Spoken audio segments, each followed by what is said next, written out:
Our videos for today, magluluto naman tayo ng kare-kare.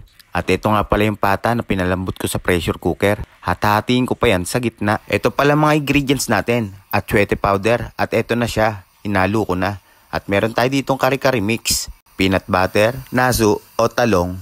At chingensay o parang pechay sa atin sa Pinas. At sinimulan ko na munang hiwain yung pata na pinalambot ko sa pressure cooker. At ang sinunod ko, nilaga ko na muna yung gulay para malambot at sinet aside ko. Sunod ko naman niluto yung talong, pinirito ko at sinet aside ko rin. Huli ko ilalagay yan at nagisa na ako ng bawang at sibuyas. At nilagay ko na rin yung pata. Ang problema, maliit yung kaldero ko kaya pinalitan ko.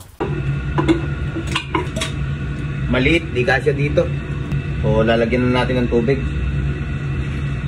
Nang kumulo, nilagyan ko na ng peanut butter, inubos ko na, sinagad ko na, at buti may extra pa dito peanut butter at dinagdagan ko. Nilagyan ko ng Knorr pork cubes, pamintang buo, magic sarap, at nilagay ko na rin yung aswete, pampakulay, isang kutsarang asukal, at ang kare-kare mix, at nang lumapot, nilagay ko na rin yung mga gulay.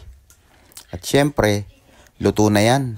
Ready to serve na, at masarap partneran yan ng bagoong. Mukhang mapaparami na naman ang kain namin ito niyan. At nakatsamba na naman tayo ng masarap na panibagong menu na kare-kare. All good!